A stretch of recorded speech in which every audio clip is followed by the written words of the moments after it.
4 former players who died between 2016 and 2021 had the progressive brain disease. I love the NFL. Patrick Mahomes, Lamar Jackson, Tom Brady, everyone, right? But this video is kind of different. Former NFL players who died had CTE. According to a recent report, 24% of dead NFL players from 2016 to 2026 had CTE. And that does happen when you do have grown men bashing each other's heads and body parts at full speed. Is this? Every single play from what, October to February, every single year that they're in the NFL. And again, I love the NFL so much, but at some point people have to truly just say, if you like it, play it. If you don't like it, don't play it and stay away. It's preferred to probably not play in the NFL if I had a child. I'm just saying, but this statistic actually is kind of horrifying. But at the same time, you know what? It is mostly the most entertaining sport. It does take a lot of physicality. It does take a lot of skill. Stafford, low throw, and I mean, you have to train every single day to be that guy and have the big enough balls to literally know that every single time you step on that field, you could possibly end up with a concussion or a knee injury or an ankle injury. And I know that's for every single sport, but football obviously is different. I mean, aside from UFC and boxing, that's kind of makes sense, but football is actually, it's horrifying. And to the people that choose to play football because they truly do love it, I have so much of a genuine respect for them. And I don't think we should get rid of the NFL. I think it's already too ingrained in our society. And it's like, I don't know, it's the most popular sport in America and everyone loves it so much. Henry on the run. Hamlin and Lewis chasing at the 40. And it's not like we're forcing people to play it. People are choosing to play it because they truly fall in love with it at an early age. When you see these studs like a Derrick Henry running through walls. Does it. Touchdown Pittsburgh. Every single season and somehow still playing, still being King Henry, it's kind of inspiring. Now, youth football rates of like participation are falling. Like less and less kids are playing football. I think because of these statistics, you look at someone like Antonio Brown and you just go, oh, maybe I don't want my kid to play football because Antonio Brown actually has genuinely forgot everything. We've seen how much this man has crashed out. When he went to the Raiders, he was on a different atmosphere. And every time someone asked him, hey, AB, remember when he did this? Remember when he did this? He's like, I don't remember. I don't remember. And it's like scary. I thought it was like an act at first, but I think he genuinely forgot about most of his life, which is horrifying. But the thing is, if my son or daughter, I guess, wants to play football, I would let them play during middle school or early high school before stuff gets super serious. And the reason is because football at an early age definitely did save my life. And trust me, I am the last person to play tackle football. Like I try to act like a tough guy with my friends and with girls. Trust me, I'm like, yeah, I don't give a, I don't care. Like, I'm tough as hell. No, I'm not. I'm not tough as hell. Stuff is sweet around here. Trust me. I don't want to get hit. But playing in 8th grade and freshman year of high school, that team, I don't know what it is. I mean, I love basketball. I played almost every single sport. But for some reason, a football locker room actually does create a band of brothers. And if you think that stuff's corny, of like, oh yeah, we'll die for each other, I really do think these people that love football and like you're on a team with these guys and like you actually go to war, they actually do believe they're brothers. And it kind of makes sense because you are going on to a field where you are going to get hurt.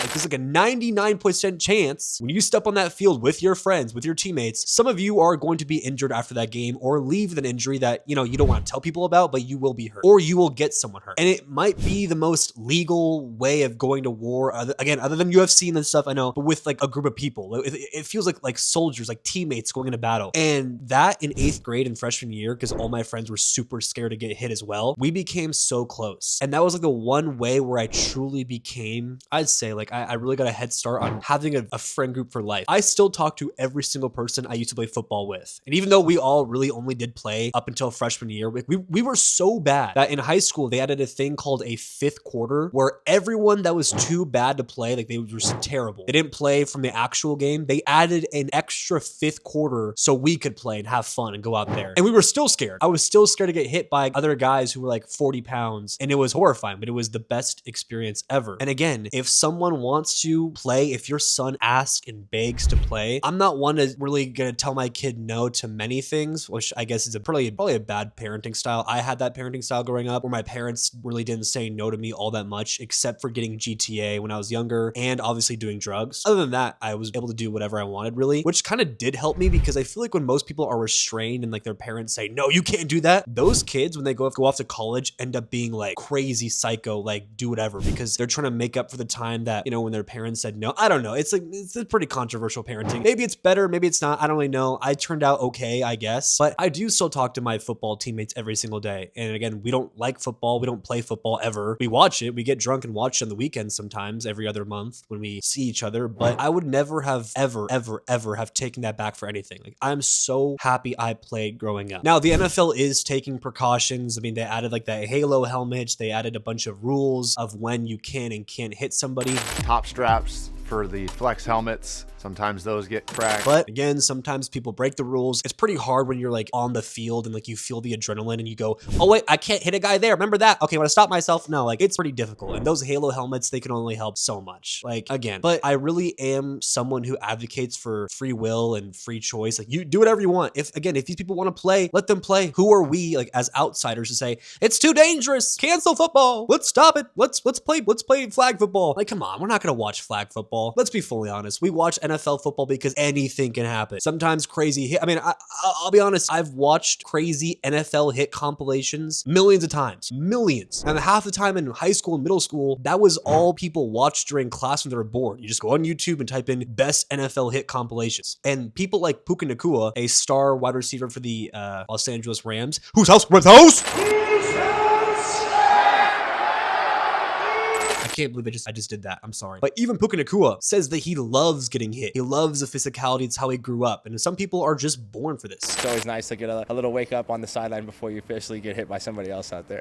Some people grow up in rough conditions in the household and all this stuff. So you know what? Again, this whole like protest against the NFL and the statistics of how dangerous it is. And you see people like Antonio Brown end up not being so well. And there's stats also about, you know, the ones that passed away having CTE. Listen, it's their choice. I mean, they make good money. Most of them make it. Not most, like small percent make to the NFL, but again, they want to do it. Now, this goes back to something I always think about of passion over anything, over health, over money, over this, over that. An example I always think about is Tua Tagovailoa. This man has had some of the scariest, most horrifying concussions I've seen, like genuinely nuts. Look at Damar Hamlin. They literally had to almost cancel a game because of how bad of an injury he had. Or even Brett Favre said he had thousands of concussions, he feels like, and still was excited for the next season and the next play. How many concussions? I maybe was able to play the next play, but I was a little fuzzy. And you have to think at a certain point, those people already made it. They already had a couple nice hefty contracts, especially Tua made some pretty good money already, but he still wants to play for his love for this game. Like it comes to a point where there's people that, like, look at Alex Honnold. The man climbed El Capitan without ropes, and one mistake would have literally ended this man's life. But still, he does it for the thrill and for his passion for whatever the hell he wants to do. Because you know what? Some people are just born with this stuff. Some people just love things and do not want to hold. They will not let anything stop them. And I think a lot of us need that in our lives where we're so passionate about something, whatever it is, business, football, anything, any hobby, any job, to the point where like you will not let anything stop you. And I think that's where the most successful people are made. And I think we all need that little bit of psycho in us, not just for football, but for anything, to the point where we will not let anything stop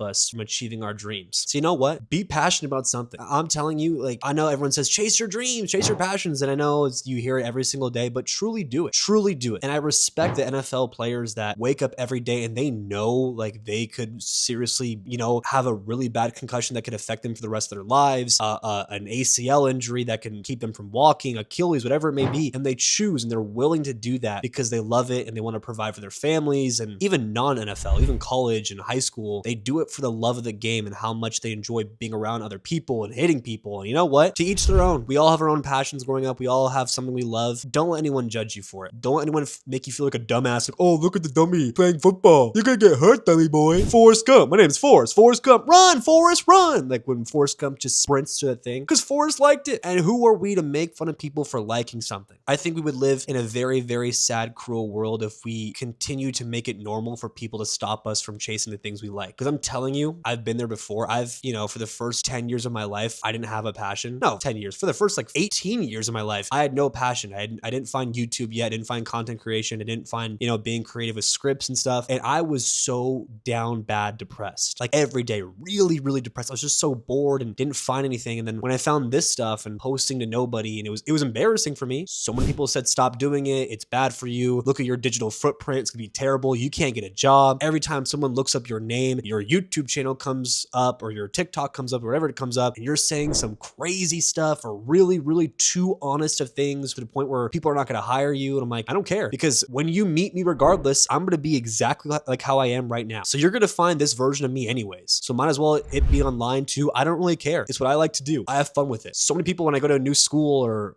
my new job, they go, oh, I know you. We heard your, like, I saw you in the class group me, whatever. I looked up your name and I saw you have a little TikTok, your YouTube. I'm like, yeah, I used to be embarrassed by it. I'm like, yeah, don't look at that. But I'm like, you know what? No, it's fully me. That is literally, like, those videos really show you who I am. So I don't care. Like, yeah, either if you like them and you enjoy them and you like the person talking to them, that's me. So we will be friends. If you don't like the person talking to them, well, then we're probably not gonna get along. But that's the coolest thing in the world, is being your authentic, true self and chasing your passion. Thank you so much for watching. Chosen Sports is at war versus ESPN, and we are fighting every single day to be bigger than them. So please, please subscribe and support our channel every day. It means a lot.